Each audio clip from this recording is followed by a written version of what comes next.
Breaking headlines, ladies and gentlemen. A radioactive object has been discovered in Antarctica, and it's melting the ice at an unprecedented pace. Scientists are going, "Whoa, Joe, what's going on?"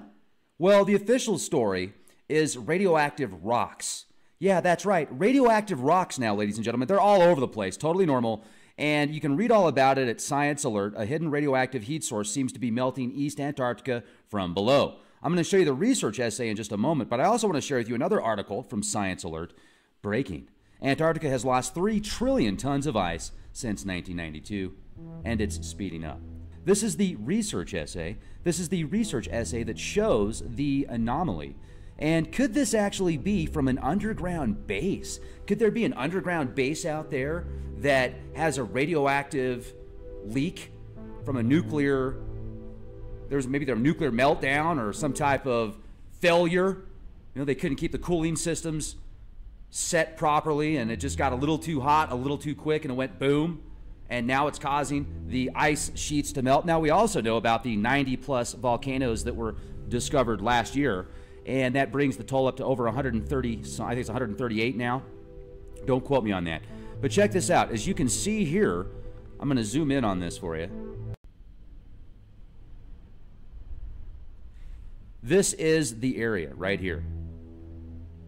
They're saying, what's causing it? It's melting at an unprecedented pace, and they say it's radioactive rocks.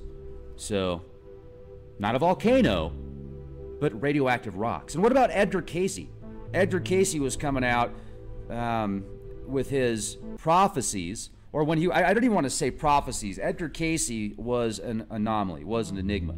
He would go into these trance-like states and tap into the Akashic records and bring stuff back that he had no way of knowing because he never went to school and got an education in many of the aspects of reality that he brought to the table with his readings of the Akashic records.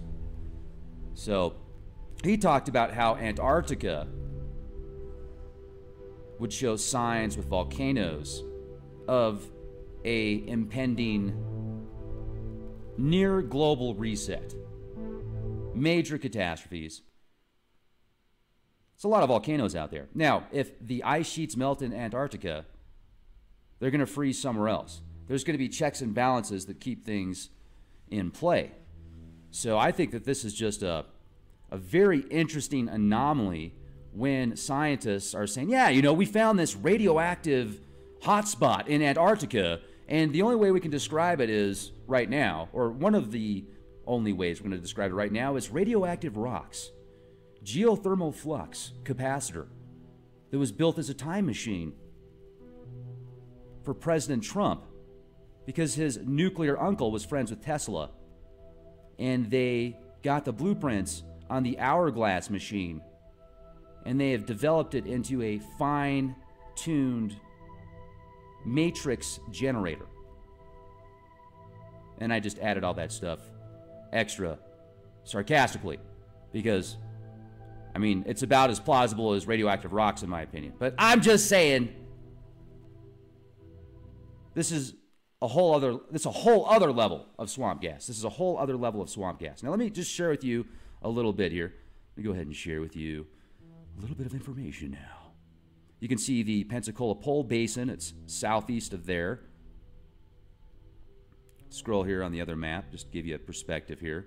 So, ice in this area appears to be melting from the bottom up, according to radar readings taken by aircraft flying over the frozen continent.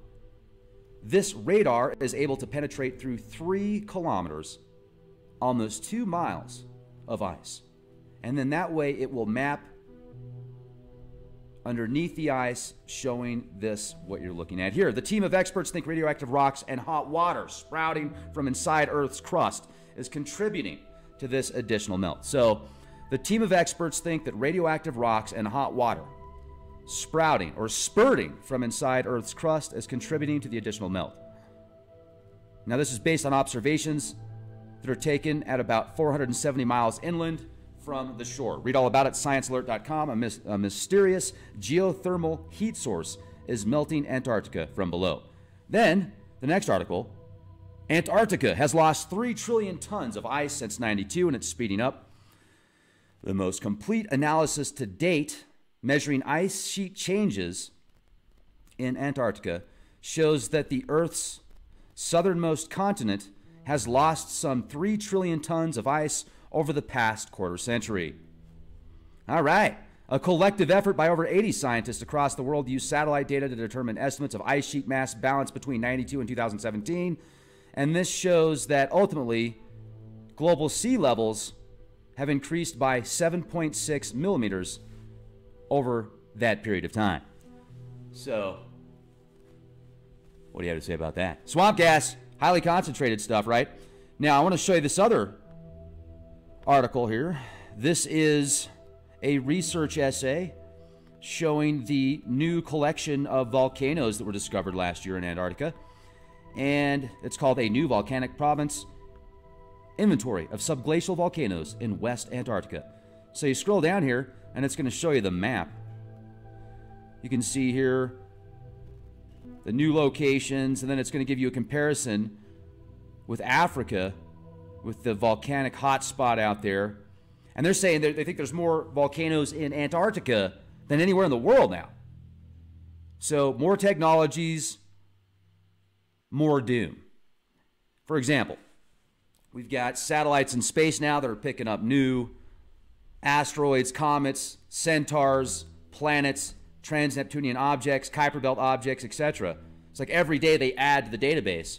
So to say now that extraterrestrial life doesn't exist because we can't find it, and it should be abundant, well, it probably is abundant, we just don't have the technology to see it yet. And when we do, it's like, oh, no, that was swamp gas. Oh, no.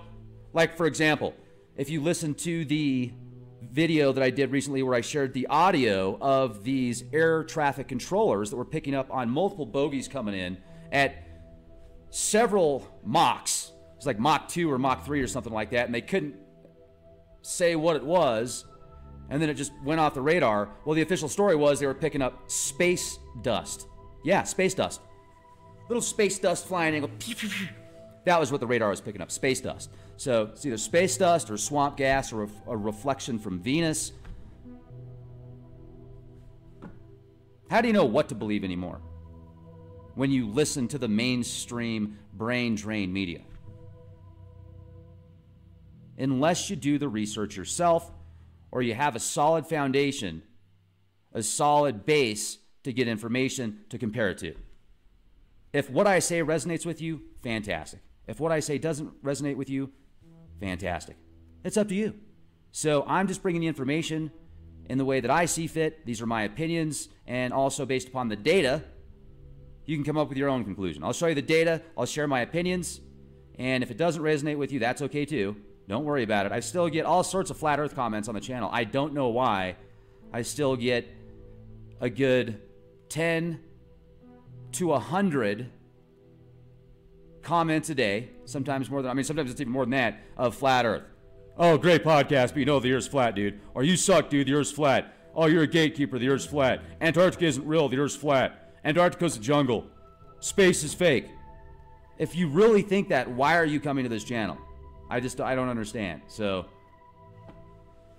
maybe conspiracy, but there's a couple different kinds of conspiracies you could think of, because a lot of people think a conspiracy is something that isn't true. Well, if you look up a definition of a conspiracy is often done behind closed doors, where those that create the conspiracy give an alternative version to back up the conspiracy that they want to present you with.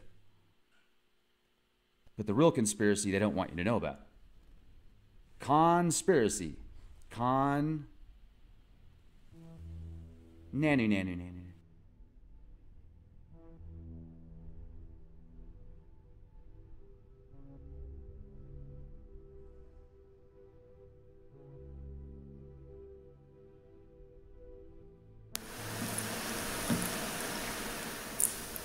If you'd like to join me on my Patreon account, you will hear content not covered by mainstream media. These riveting stories will be based on my research, and I will state my opinions and give my personal insight on diverse and controversial subjects and world events.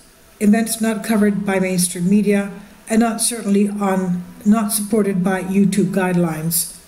So whatever I have on my Patreon, most of those will not be on my YouTube channel. Please consider becoming a member today. More of the most significant and important videos will be on my Patreon channel. Your support helps me to continue my research and keeps this YouTube channel alive. And we depend on your support, your generous charity, because we help economically challenged families here in Athens, Greece, in Kapota, and we also help the young generation with university tuition and the community around our church. Thank you.